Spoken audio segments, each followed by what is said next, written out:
"You said I was losing my mind, Ethan," I whispered, my voice steady, though my heart was not. "But tell me, do you still think that now?"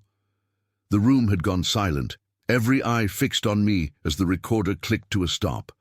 Truth echoed louder than any voice. Funny thing about dignity, you don't notice it leaving until it's gone. That morning, weeks before all this, I had just been a man pouring coffee into a chipped mug, believing the day ahead would be just another quiet one. I was wrong. So very wrong. Let me take you back to where it truly began, and if stories like this mean something to you, don't forget to stay with me. Listen. Share it. Sometimes, that's how truth keeps breathing. That morning I remember the smell of wet soil and old wood mixing with the scent of fresh coffee. The house was too quiet, the kind of quiet that hums in your chest. I'd always liked mornings like that, slow, predictable, honest. The sun creeping through the blinds, the creak of the floor under my boots. Routine.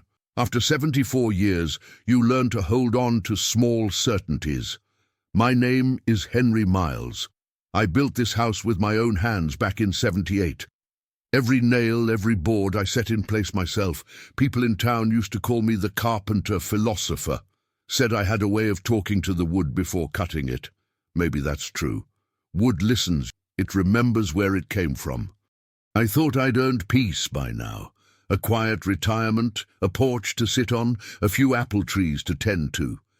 But peace, I've learned, can be taken from you in silence, long before you realize it's gone. Ethan arrived that morning without calling first.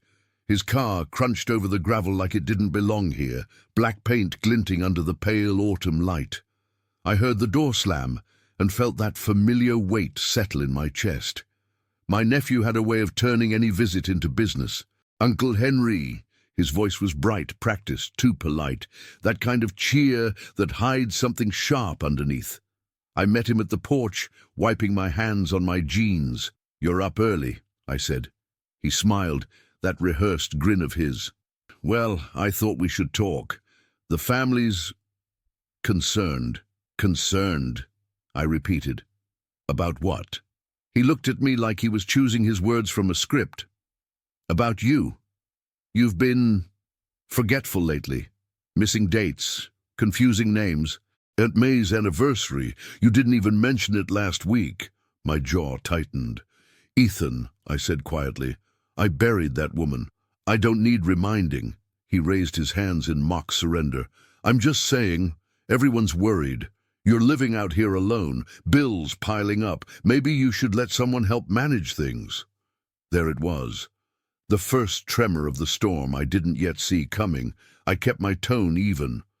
"I've managed my life longer than you've been alive." He laughed as if I'd made a joke. Of course, just trying to help, but his eyes were already drifting past me, scanning the porch, the yard, the workshop behind the apple trees. Not curiosity, calculation. Aside, I poured him coffee out of habit, though he never really drank it. The old clock ticked between us, loud and steady. "You still working on that rocking chair?" he asked, glancing toward the corner where unfinished pieces of oak leaned against the wall. "Trying to," I said. "Some wood takes time to speak," he chuckled. "You always say that." We sat in silence for a bit. Outside, a crow cawed somewhere in the distance. Then he cleared his throat. "Uncle Henry, have you thought about what happens to all this when you're not around anymore?" I looked at him over the rim of my mug. "Are you asking about my will?" "Just being practical," he said too quickly. "You know, making sure your wishes are respected." I let the word hang there. "And who exactly told you to bring that up?" He didn't answer, just smiled again, that polite, empty smile. After he left, the silence returned, heavier this time. I stepped out to the yard, looking over the fence line. The apple trees were shedding early, their leaves gold and rust-colored, like the season itself was giving up. I'd always believed autumn was honest. It showed you what was dying before winter came to claim it. That day I felt a chill I couldn't name. Later, I found the envelope he'd left behind on the kitchen counter. my name written neatly on the front. Inside, a brochure for a retirement home, and a sticky note. Think about it, for everyone's sake. I sat there for a long while, just staring at the note. The quiet of the house started to feel different, not peaceful, hollow. I walked into the workshop to clear my head. The smell of sawdust greeted me like an old friend. I ran my hand along the half-finished chair, the one I'd been carving for months. The wood was smooth under my fingertips. It was something that still made sense to me, something that didn't lie. When the sun began to fade, window and watched the road Ethan's car had disappeared down. My reflection stared back at me in the glass, lined face, steady eyes. Forgetful, I murmured. I didn't know then that it was more than talk, that the family had already started whispering behind closed doors, that meetings had been held, decisions discussed. To them, my life had become an inconvenience wrapped in old age. That night, as the wind moved through the trees and the house creaked like it was remembering too much, I sat by the fireplace, listening. Every sound felt different now, like the world was trying to warn me.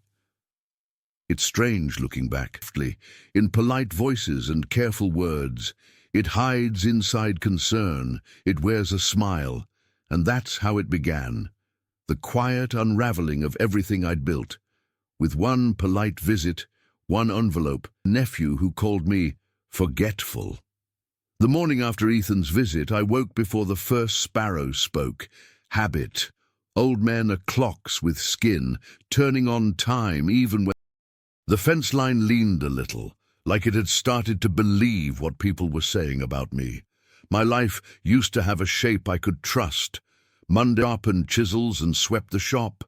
Tuesdays I oiled hinges and checked the roof gutters for leaves. Wednesdays I drove into town for groceries and a chat with Mr. Flynn at the hardware store. I visited May's grave, placed... Fridays I volunteered at St. Luke's, fixing whatever small thing had broken that week, a squeaky pew, a loose handle on the collection plate, a hinge on the side door. Sundays I rested and remembered. That was the rhythm. It soothed me. It made the days make sense. I thought about calling Claire. She'd always been the kind one, at least when she was little. She used to sit in my shop with her knees pulled up to her chest, watching me shave curls off a cedar beam, eyes wide like I was performing surgery on a living thing. "It smells like Christmas," she'd say, gripping the air. I taught her how to run a plane with the grain, not against it. "Let the wood tell you," I'd say. She laughed then, God, that laugh like wind chimes, but time is a tide. It carries you. Years, our calls had thinned to holidays and, "How are you, Uncle Henry?" And work's been crazy. Distance can be measured by miles or by the number of things left unsaid. I drove to town anyway. The old Ford grumbled under me, a familiar sound, a dog that still follows even when its hips hurt. I parked by the diner. The bell over the door announced me the way it has for 30 years. "Morning, Henry," said Rose, sliding a mug onto the counter before I sat. "You look like you didn't sleep." "Just thinking," I said. "Careful," she smiled. "That's what gets most men in trouble." At the far booth, 2 men from the feed store lowered their voices as I passed. Not enough that I couldn't hear, just enough that they could pretend they weren't saying it for me. "He missed his inspection last month," one said. The gate opened twice.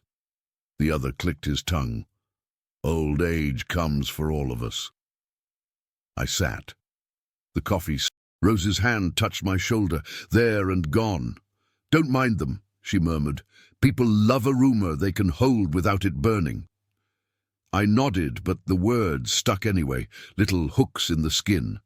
On my way out, I ran into Martha Green on the sidewalk, arms full of library books, scarf tied the way teachers like it's part of their authority. Martha had moved into the house up the road 2 winters ago, a widow with steady eyes.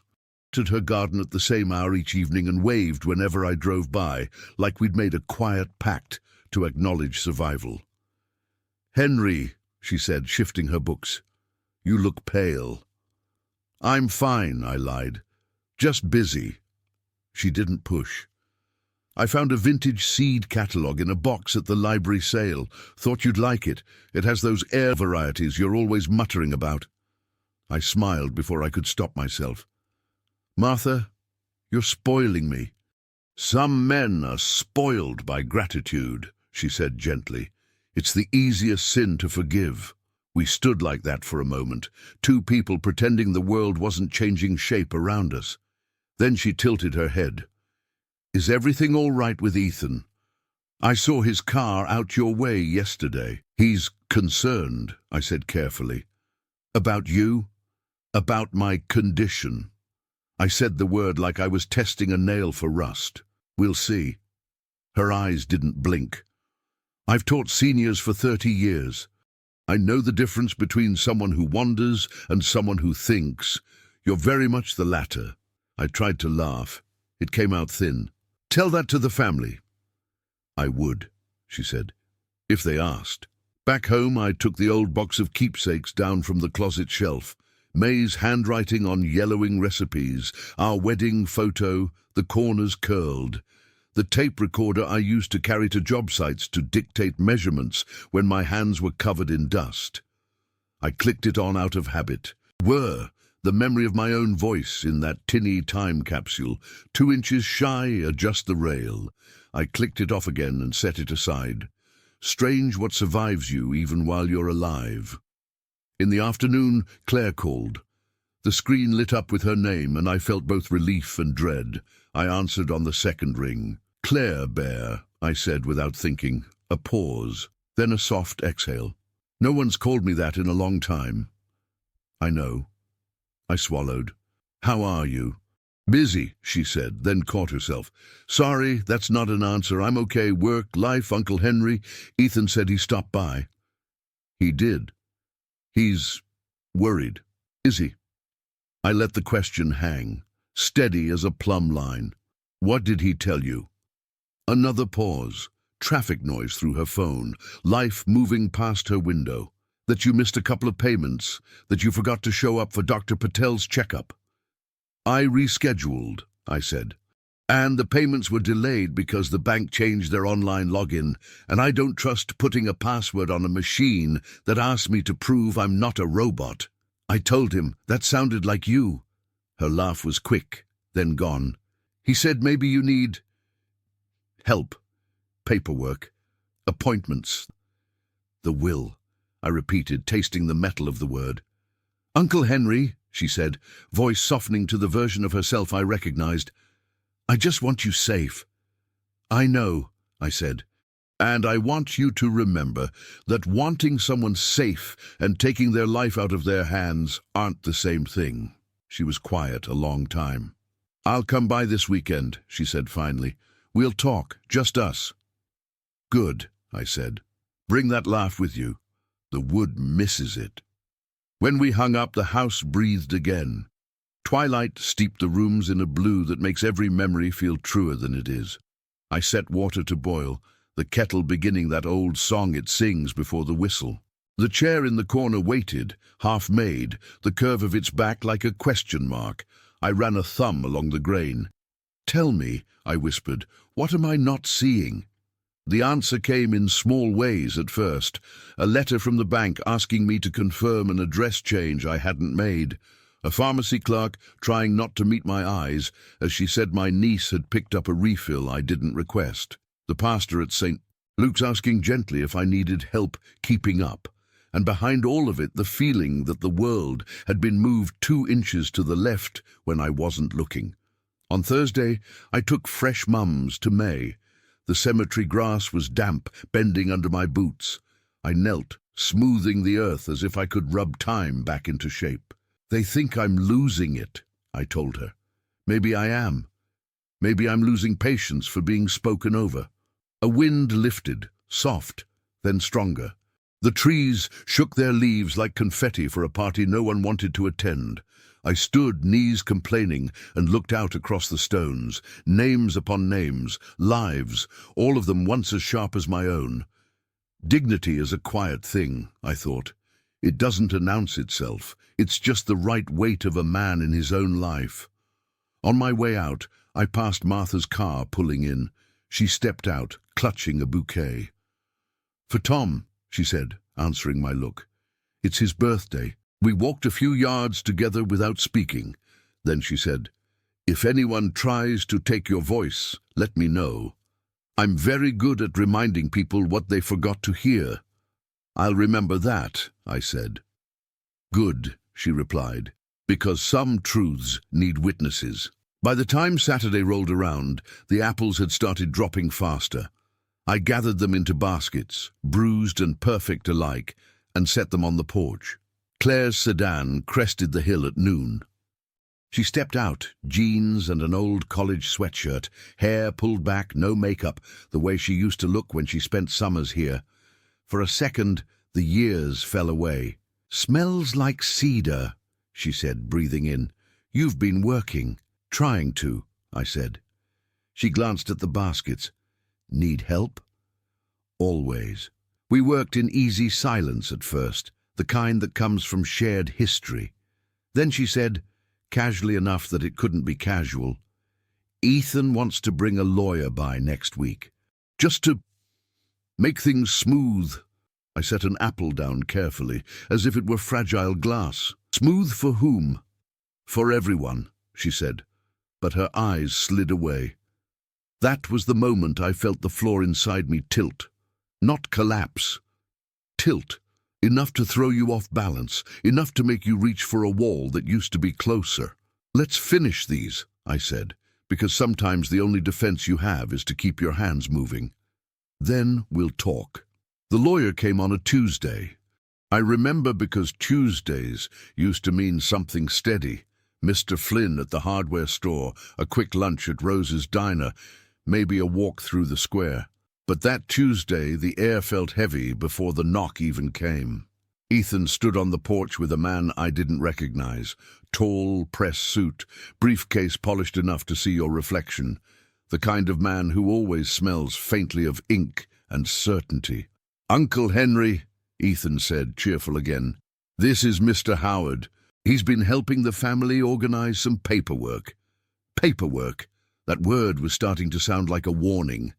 Mr. Howard shook my hand with a grip that measured rather than greeted. "Pleasure to meet you, Mr. Miles. I've heard you built this house yourself. Quite the legacy." I nodded, my eyes on Ethan. "And what sort of paperwork needs a legacy involved?" "Oh, nothing urgent," Ethan said too quickly. "Just reviewing a few things. Title deeds, property details, insurance. Being proactive. I invited them in because old habits die slower than trust." Mr. Howard laid a folder on the kitchen table, spreading papers like a dealer laying down cards. I saw my own name printed on the first page. Henry Miles, Estate Management Evaluation. I frowned. "Estate management?" Ethan jumped in. "It's just a formality, Uncle Henry. Everyone over 70 should have someone helping with decisions, financial guardianship, safety net stuff." I stared at the paper, and this safety net would have your name on it. He smiled the way people do when they're about to tell you it's all for your own good. "It just makes things easier for everyone." "For you," I said quietly. Mr. Howard cleared his throat. "It's not uncommon, sir. Many families find this way. Peace of mind." The phrase landed like dust on a coffin lid. "I'll think about it," I said. "Of course," Ethan replied, already closing the folder as if the matter were settled. "We'll leave it with you." When they left, I stood by the window, watching their car roll down the road until it was just dust. The house felt smaller somehow, as if the walls themselves were holding their breath. That night, I couldn't sleep. Every creak of the wood sounded like a question I couldn't answer. I took out May's photograph and placed it on the table beside the cold coffee. "They think I'm losing my mind," I whispered. "Maybe I am, just not the way they mean." 2 days later, I drove to the bank to ask about the address change letter. The teller looked nervous, clicking her pen. "Oh, Mr. Miles, we were told the update was requested by your financial proxy." "My what?" She blinked. "Your proxy. Your nephew, Ethan Miles. He showed us the preliminary authorization paperwork." I felt something inside me go still, like the world holding its breath. "There's no authorization," I said. "Not signed by me. I'm sorry, sir. It must have been an error." Her voice trailed off. I could see in her eyes that she didn't believe her own words. When I got home, I found a message from Claire on the answering machine. "Uncle Henry, please don't be mad. Ethan says you're getting paranoid. Just don't make this harder. He's only trying to protect you." Paranoid. That word hits differently when it's said about you instead of to you. It sounds like an eraser being dragged across your name. That week, the whispers grew louder. At church, I caught glances that shifted away too quickly. People smiled too long, spoke too softly. The pastor ended his sermon with a prayer for those struggling to find peace in their later years. I knew who he meant. Small towns don't need names to tell stories. One afternoon, I stopped by the pharmacy. The clerk, a young woman with kind eyes, looked at me with something between pity and caution. "Mr. Miles," she said, "your nephew picked up your refill again. He said you'd been forgetting." "Forgetting?" I repeated. "I walked here myself last week." Her hands hesitated over the register. "Maybe he's just being careful." "Maybe," I said, and left without the pills. On the drive home, the sky turned the color of old bruises. The road shimmered in the heat, long and empty. I pulled over halfway, needing air. The fields stretched forever, flat and silent.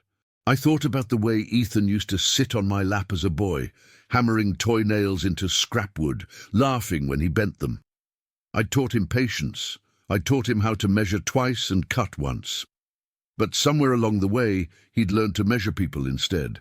That night I found the envelope again, the one he'd left with the retirement home brochure. I tore it open and read it twice, slower each time. "Think about it. For everyone's sake." Those words echoed longer than any prayer I could have said. I sat by the workbench, lit only by a lamp and the smell of cedar. I reached for my tape recorder, old, dusty, faithful, and pressed record. "My name is Henry Miles," I said softly, the whir of the tape filling the silence. "If you're hearing this, it means someone's trying to make me disappear in plain sight." The machine hummed like it understood. I spoke for nearly an hour, about the visit, the papers, the whispers, the way even memory can be turned into evidence if people choose to believe it. When I stopped, my voice was trembling, but not from fear. For the first time in weeks, I slept. The next morning, a police cruiser slowed at the edge of my driveway, then rolled on. I watched it from the porch. I told myself, just routine. Except it wasn't. Later that day, I got a letter, stamped from the county clerk's office. Inside was a notice. "Hearing scheduled for review of guardianship petition. Henry Miles versus Ethan Miles, petitioner." I read it twice, 3 times. My own name felt foreign on the page, like a person I'd already outlived. They were moving faster than I could think. When night came, I sat at the kitchen table again, staring at the wood grain. Every knot looked like an eye. Every shadow whispered the same question. How do you prove you're sane to people who've already decided you're not? I didn't have an answer, but I knew this much. The next time Ethan came through that door, I wouldn't be pouring coffee. The days that followed were a strange kind of fog, one where everything looked familiar but felt slightly off, like someone had rearranged the furniture in my life when I wasn't looking. I kept to my routines. That's what men like me do when the world starts slipping. We cling to order, to repetition, like a rope thrown into dark water. But even in that rhythm, I felt something watching. Papers arriving in the mail I hadn't signed for, strangers calling the house asking for confirmation of residence, the pastor stopping by unannounced with gentle questions that weren't really questions. One afternoon, I found Martha at my gate, holding a basket of peaches. "You haven't been to town all week," she said. I figured I'd bring summer to you before it runs out. I smiled, weary. Peaches won't fix what's coming. No, she said, setting the basket on the porch rail, but they might sweeten the waiting. She followed me into the kitchen, eyeing the stack of letters on the table. Looks like you've been popular. Officially condemned by bureaucracy, I muttered. The county clerk sent me a summons. She read the letter carefully, her brow furrowing. Guardianship petition. By your nephew. Her voice dropped. Henry, this says he's claiming you're not of sound mind. That's what they all think, I said, too calm for my own comfort. Apparently I'm a danger to my own checkbook. She looked at me for a long moment. Do you have proof he's been handling your affairs without consent? I've got stories, I said. Memories. A few receipts. Memories don't hold up in court, she murmured, pacing. Then she stopped, eyes narrowing at something on the counter. A small recorder, the one I'd used for work years ago. Does that still work? Mostly. Eats batteries. Then keep it close, she said. Record everything. If they won't hear you as a man, let them hear you as a voice. Her words settled in my bones like a slow warmth. That night, I sat on the porch, the tape recorder in my lap, the moon climbing like a watchful eye. I pressed record. My name is Henry Miles, I said again, the words now feeling like armor. I'm not insane. I'm angry, and I have reason to be. Over the next few days, I started noticing things differently. The bank teller avoided eye contact when I walked in. The pharmacy clerk whispered with her co-worker. Even Rose at the diner hesitated before refilling my cup. I could see the narrative forming around me. Polite smiles, sympathetic tones. The story of the old man who'd lost his way, but not everyone believed it. When I stopped by the church to fix a broken pew, Pastor Raymond called me aside. Henry, he said, I've been hearing things I don't much like. Then stop listening, he sighed. I can't. Ethan came to me, said he's worried about your health, asked me to pray for clarity, for you. I looked him square in the eye. Did he ask you to pray for his conscience while you were at it? The pastor flinched. I only want what's best. What's best, I said, would be people asking me what's true instead of asking each other what's wrong. When I left, I saw Martha waiting by her car, arms crossed. They're setting a stage, she said quietly, and they've already decided the ending. I won't play my part, I told her, then you'll need to write your own. That night, she came by with a flashlight and a thermos of tea. We sat on the porch steps, the night thick with crickets and the smell of wet grass. Henry, she said softly, what if you let me help? 2 witnesses are harder to silence than 1. I don't want you dragged into this, I said. Too late. She smiled faintly. I already stepped into it when I believed you. We started going through my drawers, sorting old notes, letters, anything that could prove a timeline of lucidity. She found an old notebook from my carpentry days, measurements, supply orders, signed receipts, all dated and clear. This shows consistency, she said. You've been keeping records. Of wood and nails, I said, not of betrayal. Doesn't matter, she replied. Paper is proof. Truth just needs ink. At one point, she paused over a small box of cassette tapes, old recordings of job site notes. What's on these? Mostly numbers, project details, I said. Nothing useful. Mind if I listen anyway? Go ahead. She took a player from her bag, one of those portable cassette decks teachers used for dictations, and slipped a tape in. The sound crackled, my own younger voice filling the room. Then, under the noise, something else. A conversation. A man's voice. Ethan's voice. I frowned. Wait, that's Ethan, she finished. And he's saying, hold on. She adjusted the volume. The words came through faintly, but clear enough. We just need him to sign before anyone starts asking questions. Once it's filed, it's done. Martha looked at me, eyes wide. You had this the whole time. I didn't know, I whispered. Those tapes were just for work. She pressed stop. The click echoed like a gavel. Henry, this could change everything. I sat back, heart hammering. If it's real, they'll say I faked it. If it's fake, they'll say it proves I'm delusional. Then we make it undeniable, she said. Get the originals verified, find the date stamps, chain of custody. You think I taught middle school for 30 years without learning how to build a case?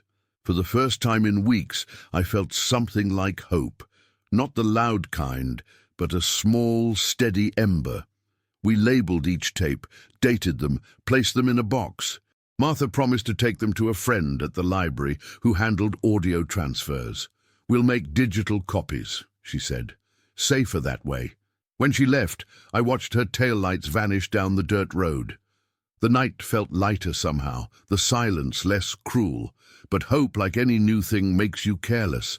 The next morning, I saw a black SUV parked half a mile down the road, engine idling, windows tinted.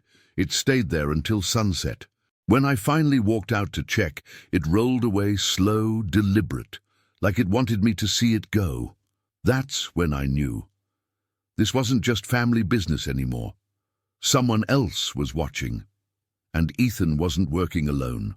The hearing was set for a Thursday morning, one of those pale, washed-out days when the sky can't decide whether to rain or stay indifferent. The courthouse sat in the center of town, like a stone reminder that truth often needs permission to be heard. I hadn't been there in years, not since the zoning dispute when I built the workshop. Back then, I'd walked in with sawdust still in my hair and walked out with respect. This time, I carried something different, fear that no one would see me at all. Martha insisted on coming. Every story needs a witness, she'd said, her voice steady. I didn't argue. We arrived early, sat on a wooden bench outside the courtroom. She handed me a thermos of coffee. Drink, she said. Your hands will stop shaking faster if they're doing something. Inside, Ethan was already there. Dark suit, gold tie, posture rehearsed. Beside him sat Claire, looking like she'd rather be anywhere else. Mr. Howard, the lawyer, had a stack of papers so thick it looked like he was preparing to bury me under it. When he saw me, he smiled, the polite smile of a man confident in his narrative. The judge, a woman with kind eyes and an expression that gave nothing away, called the session to order. We are here to review the guardianship petition concerning Mr. Henry Miles, age 74, resident of Montgomery County. Her voice was clinical, but the words landed heavy. I felt Martha's hand brush mine, a brief squeeze, more promise than comfort. Mr. Howard began his speech like a pastor giving a sermon. Your Honor, this petition is not about greed or inheritance, it's about care. Mr. Miles is a respected man in this community, but recent events have raised concerns about his ability to manage his affairs responsibly. We have documented incidents of forgetfulness, misplaced payments, and confusion. He slid a folder toward the clerk. Photos of my house, my workshop, even my yard, every unwashed mug and misplaced tool catalogued like evidence of decline. When my turn came, I stood slowly. Your Honor, I said, voice low but clear, I've built every piece of my life with my own hands. I've paid my taxes, my debts, and my respects. If a messy table and late payments make a man unfit, then half the country ought to be institutionalized. A few chuckles rippled in the back row. Ethan's jaw tightened. Mr. Howard didn't flinch. We also have testimony, he said smoothly, from family members concerned about episodes of paranoia and irrational behavior, claiming conspiracies, suggesting others are recording him. At that, Claire shifted uncomfortably. Ethan shot her a look sharp enough to cut. I stepped forward, heart pounding. You want to talk about recordings? Let's. I reached into my jacket and pulled out one of the tapes. This is my nephew's voice, talking about getting me to sign something before I start asking questions. Those are his words. The judge raised a brow. Do you have authentication? Not yet, I said. But it's his voice. I'd stake what's left of my name on it. Mr. Howard smiled thinly. Your Honor, with all due respect, this illustrates our concern perfectly. Fabricated evidence, paranoia. Martha stood. "Excuse me, Your Honor," she said firmly. "I'm Martha Green, retired educator. I've reviewed those tapes. They're real. And Mr. Miles isn't paranoid. He's careful." The judge held up a hand. "We'll note your statement, ma'am." Ethan leaned toward me, voice low. "This isn't going to end the way you think, Uncle." I turned my head slowly. "It already has. You just don't know it yet." The judge called a recess. While the room emptied, Claire approached me. Her eyes were glassy, voice trembling. "Uncle Henry, I didn't know it would go this far. Ethan said it was just to make sure you were okay." I looked at her for a long time. "And did you believe him?" She didn't answer, just whispered, "I'm sorry," and walked away. When the hearing resumed, the judge announced she needed time to review the evidence. "Until further notice," she said, "financial control will remain under temporary guardianship. Mr. Ethan Miles." The gavel struck once. Sharp. Final. It felt like the air left the room. Martha's voice reached me as if from underwater. "Henry, we'll fight this. You hear me?" I nodded, but I wasn't really there. I walked out of that courthouse and into the bright, merciless light of noon. Cameras clicked, small-town news. Elderly man declared unfit. Nephew assumes control. The story was already writing itself. At the diner that afternoon, people looked at me differently. Not cruelly, just with that quiet pity reserved for the defeated. Rose poured my coffee without a word. The bell above the door rang like a sentence. I left half the cup untouched. That night, I found two men loading a truck outside my property.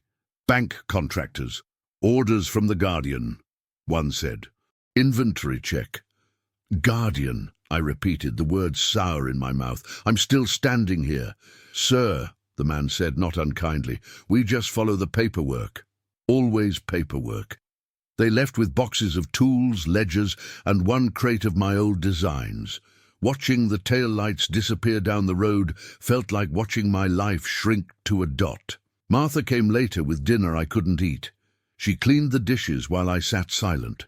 Finally she said, "You need to breathe, Henry. They want you broken. Don't give them the satisfaction." I stared at the empty space where my workbench used to be. "They took my tools, Martha. They can't take your hands." That night, I wandered through the house, touching the walls, the chairs, the wood I'd shaped. Everything smelled faintly of dust and loss. I ended up in the workshop's shell, the open space echoing. The moonlight caught on the shavings scattered across the floor, tiny curls of wood, still warm from the last time I'd carved something worth keeping. I sat down and whispered to the silence, "You win, Ethan. You've got the papers, the house, the whispers, but I've got something you don't." The darkness didn't answer, but I did. The truth. Over the next week, letters arrived confirming the transfer. My accounts frozen, my license suspended. Even the church committee replaced me as maintenance volunteer for my safety. Every anchor cut loose. The worst part wasn't the loss, it was the way people started speaking around me, not to me. "He means well. It's for the best. He's not himself anymore." As if I'd turned into a ghost that still paid taxes. Martha visited daily, sometimes just to sit beside me. Once, she brought a tape player and placed it on the table between us. "We'll make copies tonight," she said. "Before anyone else decides your memories belong to them." We sat there, the machine humming softly, duplicating proof in the language of whirring gears.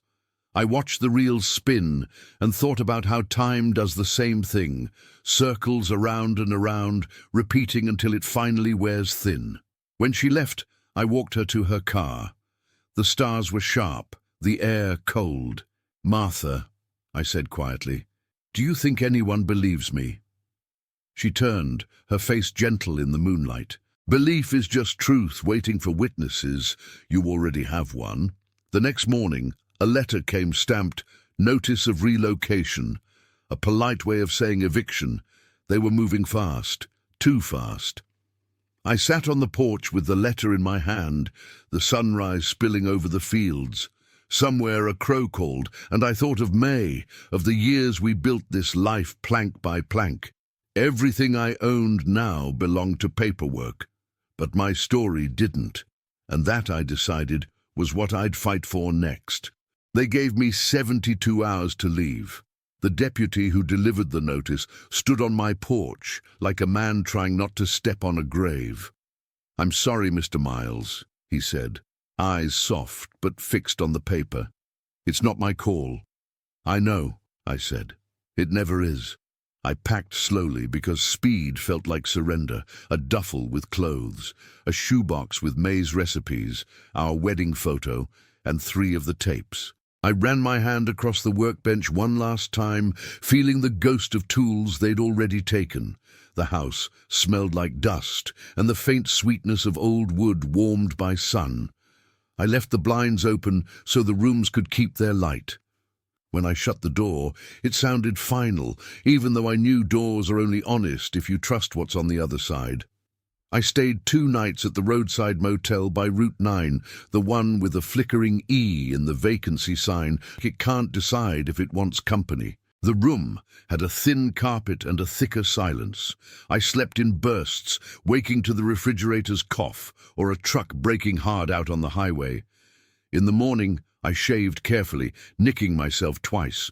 The blood felt bright and ridiculous on an old man's jaw. The 3rd day, I moved the truck behind St. Luke's and slept there instead. The cab smelled like oil and apples and my own stubbornness. I stacked my duffel on the passenger seat and the shoebox beneath it, taped closed like something rescued from a fire. I hid the tapes under the floor mat. Hunger is a quiet animal at first. It pads around the edges of your day, curious. Then it sits down right in front of you and watches. Rose saw it in my face before I said anything. "Sit," she ordered, sliding a plate across the diner counter. "On the house. Don't make me wrestle you for your pride." "Wouldn't dream of it," I said, though the fork shook in my hand. She pretended not to see. When I tried to leave cash anyway, she closed my fingers around it. "Save it," she said, "for something that hurts less." Not everyone was kind. At the library, the new assistant squinted at my address form. "We need a current residence," he said, "for the system."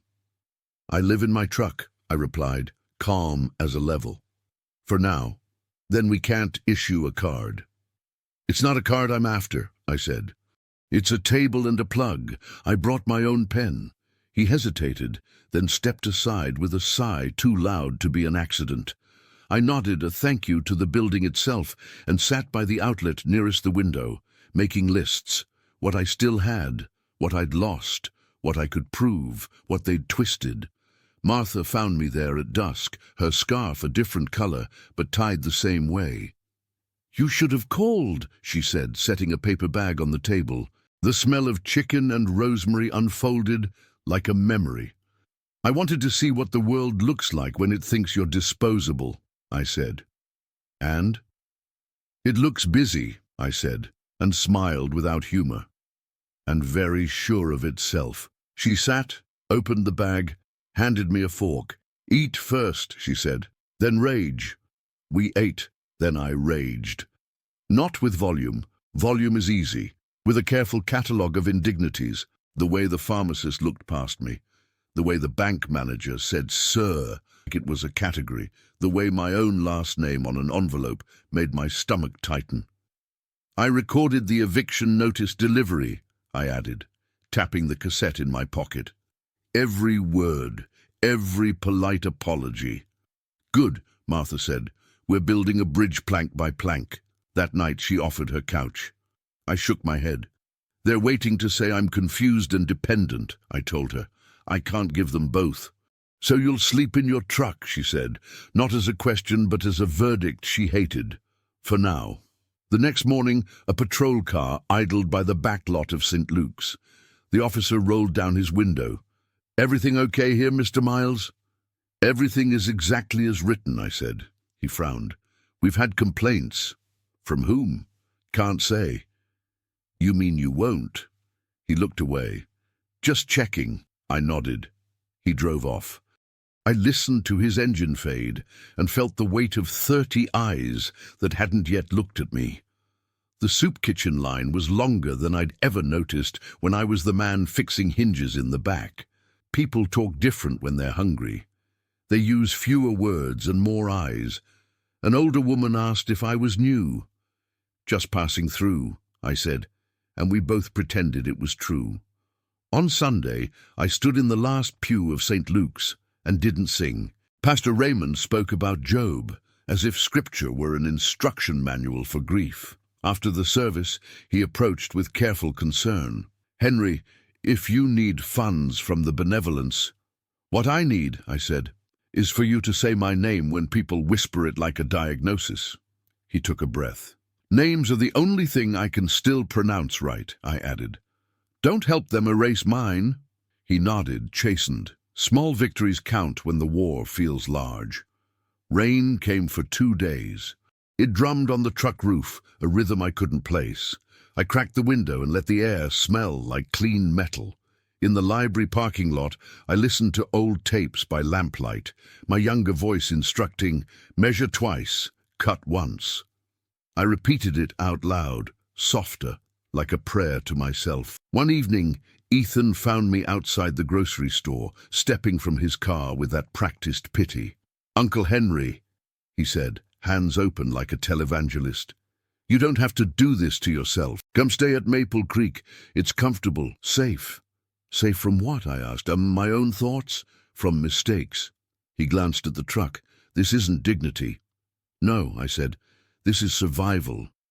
Dignity is not asking permission to be the man I've been for 74 years.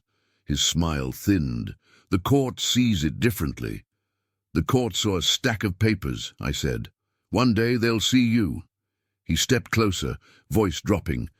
"Don't turn this into a spectacle." "Too late," I said. "You already did." He left without buying anything. That night, I dreamed of May. Not the sick May, not the quiet, fading May, the one with grass in her hair and paint on her thumbs, laughing because the chickens had escaped again. I woke with the taste of that laugh in my mouth and the knowledge that I still had something left to protect. I started a ritual. Each morning, I recorded a minute of myself. Name, date, weather, memory. October, I'd say. Cold enough to bite. Saw a red-tailed hawk above the field. Remembered the way May held a saw, elbow tucked, wrist loose. I didn't know who I was recording for. Maybe for the version of me that would need proof later. Maybe for the judge. Maybe for the man in the mirror who flinched sometimes when I moved too quickly. On the 4th morning, a small sparrow hopped onto my side mirror, head cocked like a question. It pecked once at its own reflection and then looked at me as if to say, "This is ridiculous, isn't it?" "It is," I agreed, and the bird flew off, content with our conversation. Hope returns like that sometimes, small, winged, uninterested in your permission. Claire called again, voice rough around the edges. "I went to the house," she said. "It felt wrong." "It is wrong," I said. "I found some of your drawings in a box marked miscellaneous." Her voice broke. "You're not miscellaneous." I closed my eyes. "Come sit with me tomorrow," I said. "We'll be miscellaneous together." We met on the hill behind the library, the grass wet, the sky full of geese leaving. Claire brought muffins she didn't eat. She apologized 6 times. I accepted each apology like a nail-set flush, not forgiving the whole, but making it neat. "You believed the wrong person," I said. "Believe better now." "I will," she whispered. Martha arrived halfway through with a man from the community college, audio lab director, grey ponytail, eyes that noticed. We played him the tapes. He listened without commentary, then said, "These are clean. Date stamps help. I can generate a report. You'll want chain of custody." "Can you do it fast?" I asked. "I can do it right," he said. "Fast is how they got you here." Night slid down the sky. We sat in the fading light, me, my niece, my neighbor, and a man who believed in frequencies and facts. I felt less alone than I had in weeks. Later, alone again in the truck, I held the eviction notice to the dome light and read it like it might change its mind. It didn't. Paper rarely does, but people can. I slid the notice back into the shoebox, set the recorder on the dashboard, and pressed record. "My name is Henry Miles," I said, voice steady. "I am hungry, tired, and not yet defeated. If you're listening, know this. They moved me out of my house, but I am still in my life." The tape whirred. Rain began again, soft. I closed my eyes and counted the breaths between thunder and light. Somewhere down the road, the courthouse sat unmoved, but somewhere else, a bridge was being built out of sound and stubbornness. I held on to that thought until sleep took me like a wave. Morning came grey and unpromising, the kind of light that makes everything look like a photograph left in the rain. My back ached from another night in the truck, and the coffee from the gas station tasted like regret. Still, it was warm, and sometimes warmth is enough to remind a man he's still here.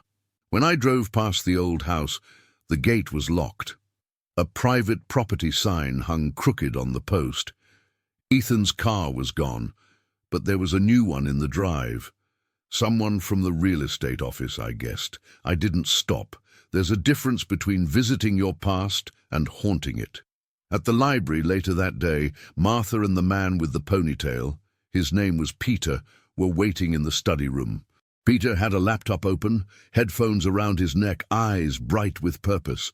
"You're going to want to sit for this," he said. He pressed play.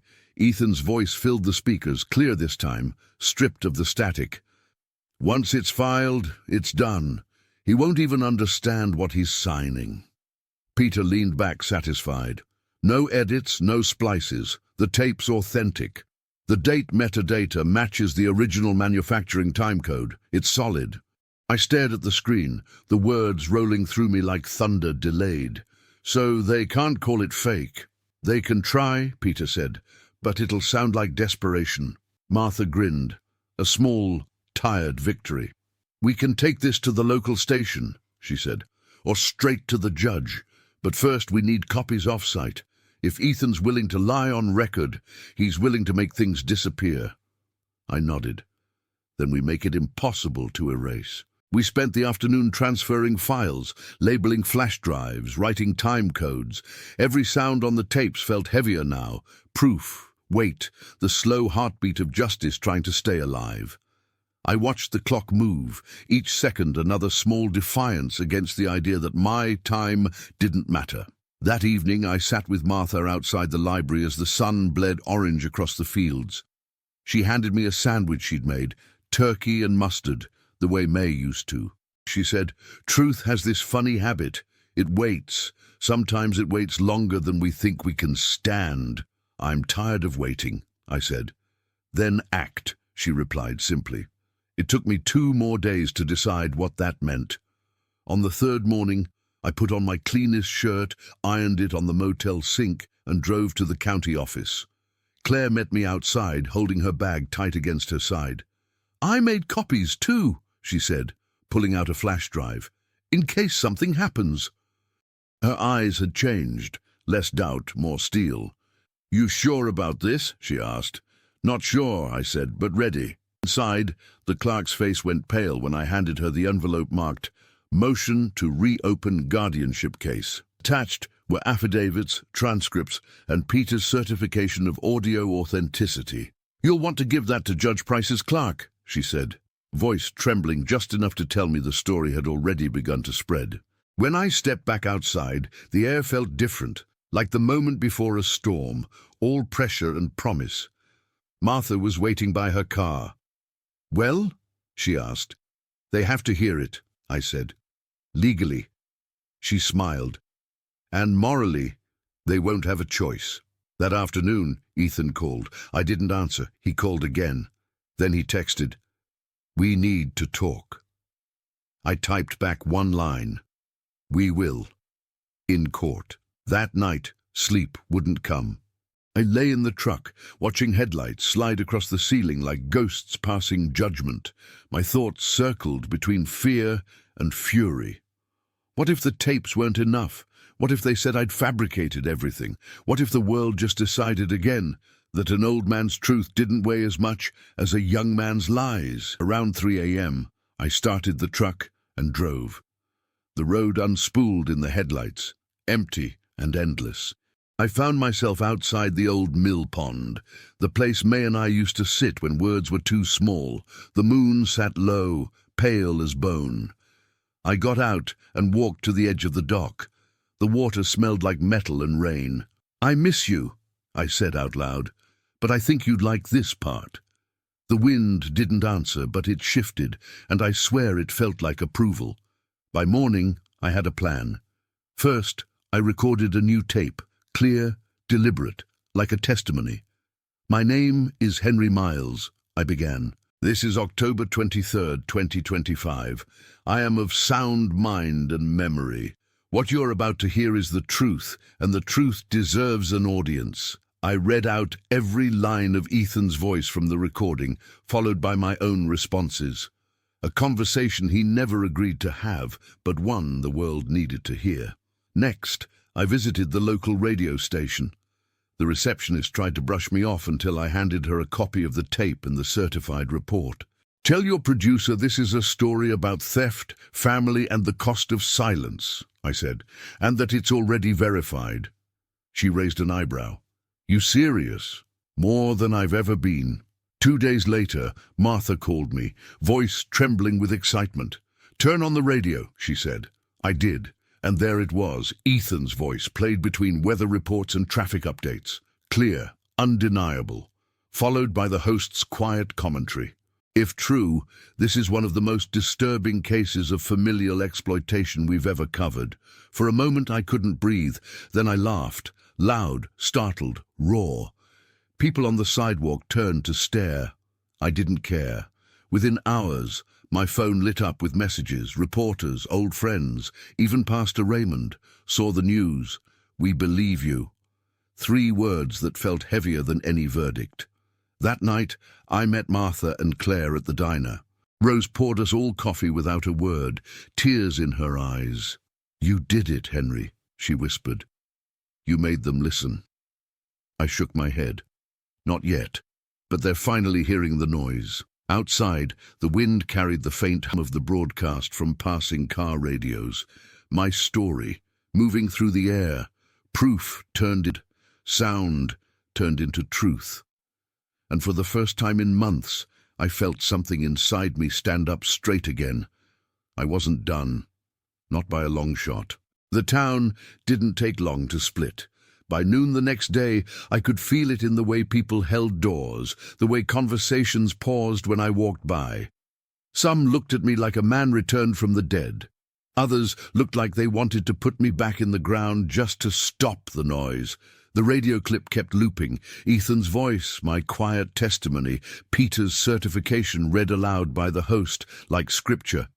I didn't listen to it again. I didn't need to. It was a bell you can't unring. Ethan called twice more. I let it go to voicemail. The third time he switched numbers. I picked up. "You've made a mess," he said.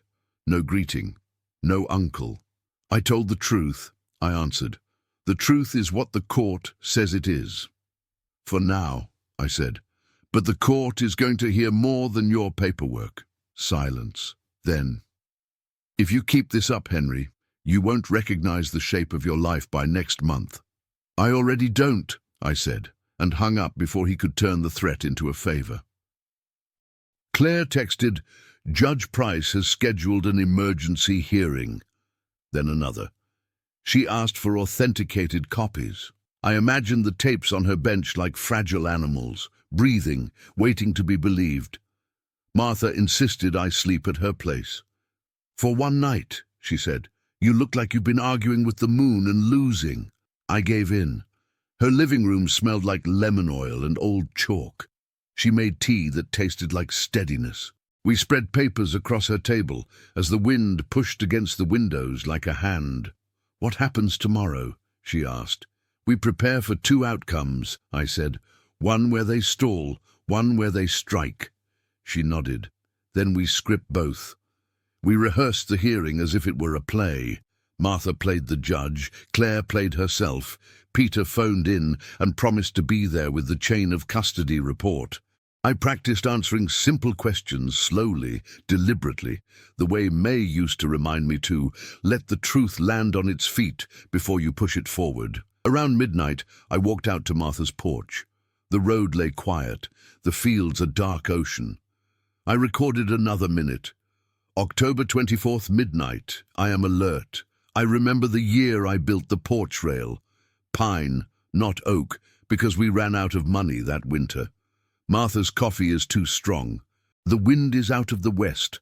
I listened back once, satisfied that my voice sounded like a person, not a rumor. Morning came in slices through the blinds. I shaved. I wore the same clean shirt. Simple things felt like armor. Claire drove over, pale but determined, and handed me a slim folder. I wrote a statement, she said, about what I saw, about what I believed because it was easier. Truth isn't easy, I said. It's just worth more.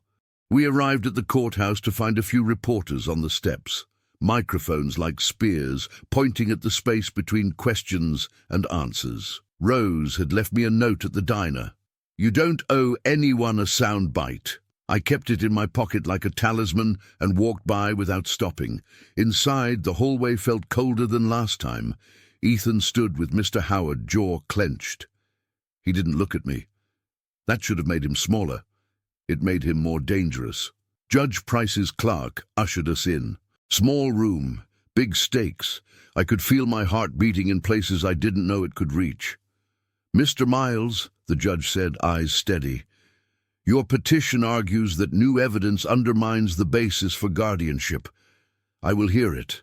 Peter presented first, voice flat and precise. He spoke of frequencies and spectrograms, of tape age and bias hiss, of how a lie leaves fingerprints that truth does not. The courtroom language absorbed his science and translated it into weight. Mr. Howard tried to object, but every objection sounded like he was trying to swat at air. Then it was my turn. I stood, hands on the back of the chair, until they steadied. Your Honor, I said, I'm an old man. That's not a defense. That's a fact. But I still know the names of the tools I've used for 40 years. I still know the smell of rain before it comes. And I know the difference between help and theft. This, I held up the notice of relocation, is theft dressed as concern. A murmur rolled through the room. Judge Price raised a hand, and it died. Claire read her statement. Her voice shook, but the honesty in it held like a good joint. I believed my brother because I wanted the story to be simple, she said. It wasn't. Uncle Henry is not confused. I was. Ethan finally spoke. He called the tapes misinterpretations. He called my testimony performative. He called his petition a son's duty, the word choice telling even as it was wrong. The judge's face did not move. We'll recess, she said. I will issue a decision by tomorrow morning. Outside, the air felt too thin. The reporters tried again. I kept walking. At the bottom of the steps, a woman I didn't recognize touched my sleeve. My mother's in Maple Creek, she said softly. They told us it was for her safety too. She squeezed my arm. Do not stop. Back at the library, the phones rang without mercy. Mercy is a human thing. Phones only know persistence. I turned them off. Martha locked the study room door. We are not letting the world in until we decide how to meet it, she said. We made a plan for the decision day. If the ruling favored us, we'd move quickly to secure the house, the accounts, the records. If it didn't, we'd go louder, broader, press, council meeting, church steps, every place where a story can be heard without being sanitized. As dusk fell, I walked to the hill behind the building. The geese were gone. The sky held its breath. I sat in the grass and spoke May's name out loud, because names keep people alive in ways the body can't. Then I rehearsed the words I'd use either way. Gratitude or defiance, both honest, both ready. My phone buzzed once more. A message from an unknown number. Careful where you sleep. No punctuation. I showed it to Martha. She didn't flinch. "Then you're not sleeping alone tonight," she said. "You're staying here. End of discussion." I wanted to argue. Pride is a loud thing, but wisdom is quieter and wins more often when you let it speak. I stayed. Sleep came in thin sheets, but it came. In the dark, I dreamed of a courtroom where the tape kept playing and playing until even the furniture believed it. I woke before dawn with a clarity that felt like pain.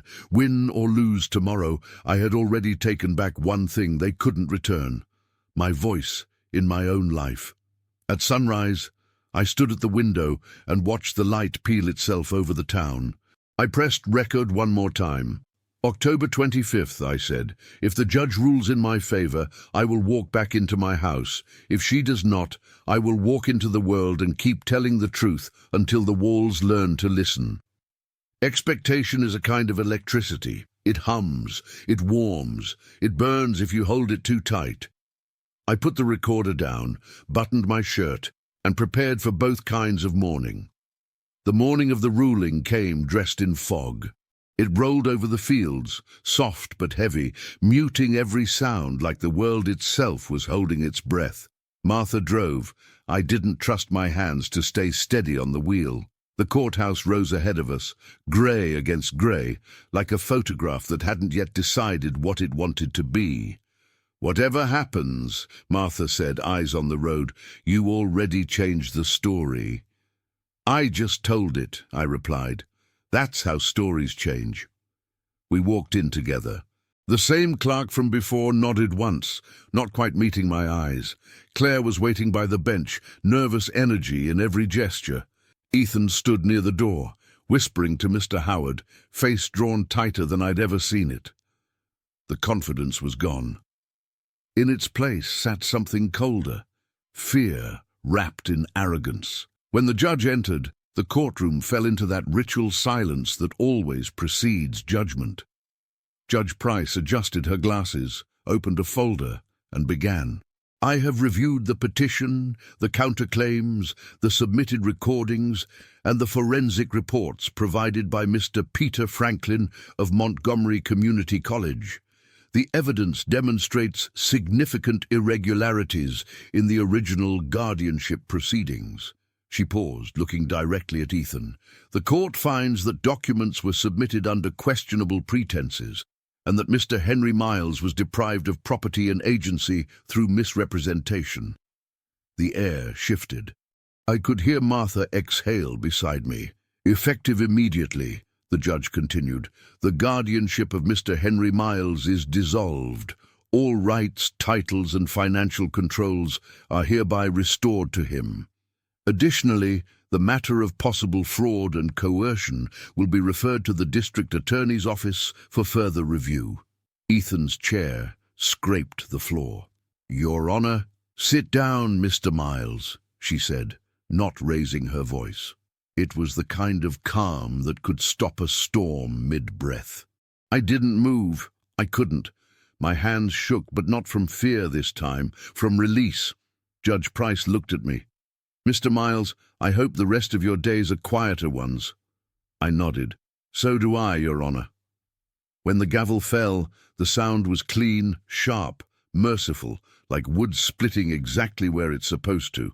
Outside, the air smelled like rain that hadn't fallen yet. Reporters called my name, their questions like pebbles thrown at a barn wall. I kept walking.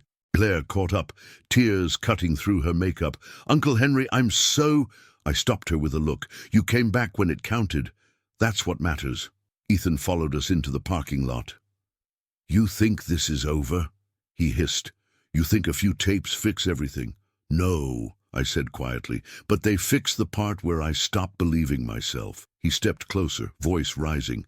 "You ruined me." "No, Ethan," I said, steady now. "You did that the moment you thought an old man's silence was the same as surrender. For a heartbeat, I saw the boy he used to be, the one who built birdhouses beside me, his laughter bouncing off the rafters. Then it was gone, replaced by the man who couldn't stand what he hadn't built himself." Martha moved between us. "You should go," she said to him. Ethan turned, jaw tight, and walked away without another word.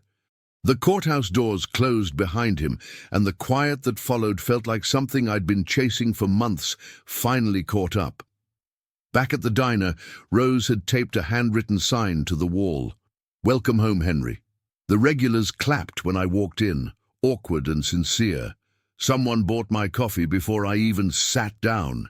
For the first time in a long while, the air around me felt like belonging. Martha slid into the booth across from me.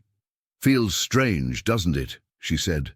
"Like waking up in your own house and realizing the furniture never left," I said.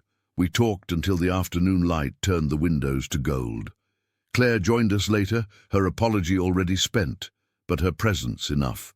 She brought an envelope from Judge Price's clerk, official documentation restoring my property. It looked thin for something that carried the weight of a life. I folded it neatly and slipped it into my jacket pocket. Paper had taken everything from me once. It felt right that it should also give something back. That evening we drove to my house, the gate still locked, the sign still hanging crooked. I took it down myself, nails squealing as they left the post. The padlock clicked open, and the sound was sweeter than any hymn I'd ever sung. The yard looked smaller, the trees taller, but it was mine. Inside, the air smelled stale but familiar. I walked room to room, touching the walls, the tables, the tools left behind. Each thing greeted me like an old friend. The workshop was a mess. Boxes half opened, wood stacked wrong, my designs scattered. But it was the kind of mess that promised repair, not ruin. Martha stood in the doorway. "What now?" she asked. I looked around. "I rebuild," I said simply. That night, I lit the fireplace. The crackle filled the silence in ways words couldn't. Martha stayed for tea. Claire called once more to say she'd testify if the fraud case went forward. Peter texted that the tapes were now archived in 3 different places, safe as math. When the fire settled into embers, Martha rose to leave. "You know," she said at the door, "you didn't win with anger. You won with clarity. That's rarer." "Anger's just loud grief," I said. "Clarity's what you find when the noise runs out." She smiled, pressed my hand, and left. I sat alone for a while, listening to the wind move through the apple trees. The moonlight fell across the table where May's photo still stood. I raised my cup to it. "We made it back," I whispered. "Not the way I wanted, but close enough." Outside, thunder rolled far away, one of those deep, distant sounds that reminds you storms always end eventually. Before bed, I recorded one last message. "October 26th, I said. "The guardianship is over. The lies are unraveling. My hands still know the shape of a hammer, and my heart still knows the shape of peace. If you're hearing this, remember, truth doesn't age. It just waits." I stopped the tape and smiled at the sound of the reel slowing down, steady and final. Tomorrow, I'd start repairing the workshop. The chair unfinished in the corner was still waiting, patient as ever. I ran my hand along the wood, feeling the smooth curve I'd carved months ago. "You and me, old friend," I murmured. "We've both still got work to do." And for the first time in a long time, the silence in that house felt like freedom, not exile. The first morning back, the house greeted me with honest problems. A loose hinge on the pantry, a draft under the back door, a window that stuck halfway, as if it had learned stubbornness in my absence. I made coffee, opened every curtain, and let the light take inventory. I started with the workshop. I swept slowly, not to finish, but to remember. Each curl of sawdust was a small testimony that I'd lived here, worked here, chosen this life plank by plank. I set the scattered plans back into order, stacking them under a stone May had picked up from the lake the summer before she got sick. The chair in the corner waited, patient as a prayer. I ran sandpaper along its back until the grain rose like a map under my palm. People began to appear like birds after a storm. Careful, curious, carrying small offerings. Rose brought a pie that tasted like apology and cinnamon. Mr. Flynn from the hardware store dropped off a new set of chisels at cost. which is how men like us say "for free" without bruising anyone's pride. The pastor came with a halting blessing and left with a firmer handshake than he arrived with. Claire showed up with boxes labelled in her careful print. Ledgers, photos, notes. She'd rescued them from some stack labelled "Misk" at Ethan's place. "Do you want me to stay?" she asked. "Yes," I said, "because sometimes grace is as simple as not pretending you don't." We worked quietly, sorting the paper bones of a life. Receipts, permits, notes scribbled in pencil so faint I had to squint. At one point, Claire held up a photo of Ethan as a boy, grinning with sawdust in his hair, my arm around him. We both stared at it longer than the moment required. "I don't know where he went," she whispered. "Me neither," I said. And still, we go on. By afternoon, Martha arrived with bread and a list. "If you won't let me feed you, at least let me put you on a schedule," she said, tapping the paper. "Doctor checkup, bank appointment, county office to reverse the address change, and—" She looked up, smiling. "The community college called. They want to talk about a woodworking workshop.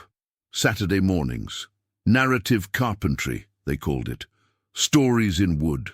I laughed, surprised by the sound of it. "I suppose every chair is a confession." "Then you're a patient man," she said. "There are worse diagnoses."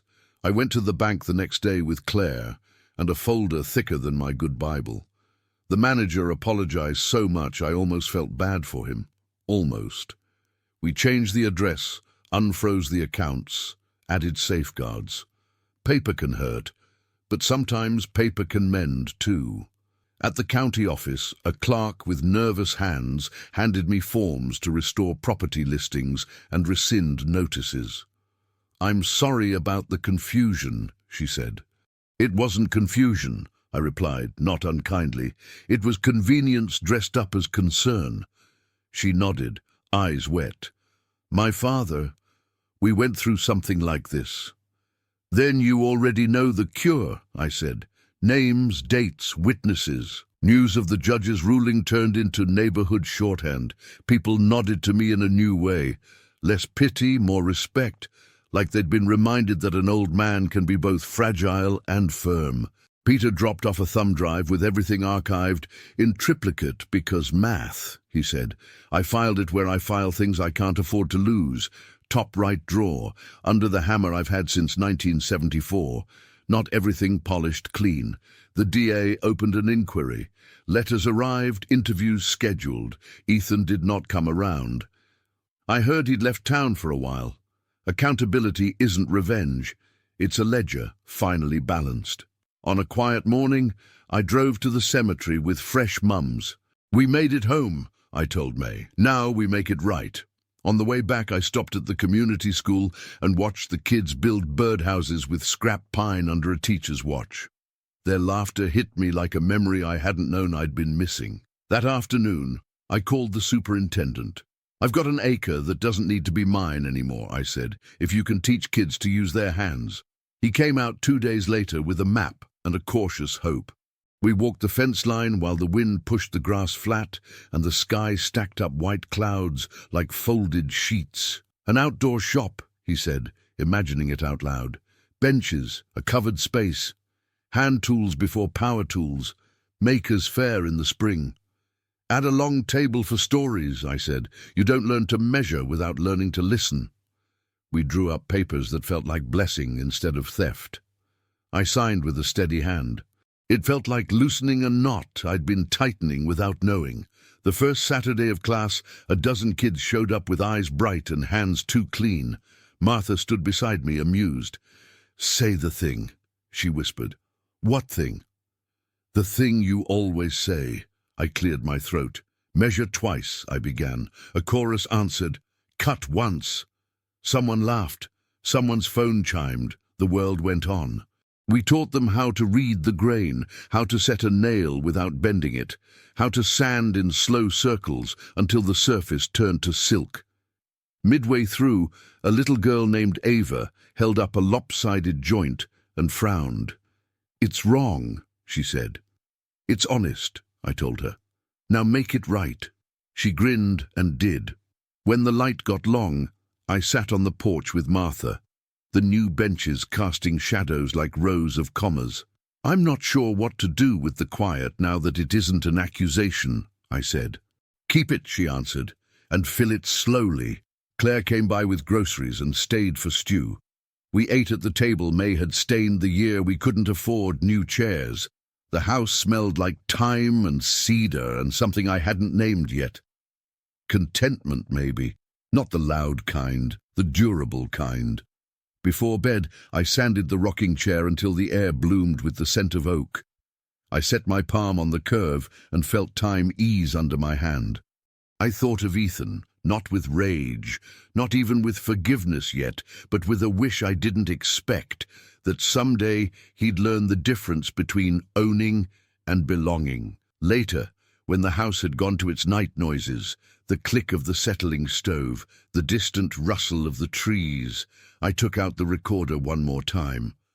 "November," I said softly, cold enough to see my breath on the porch.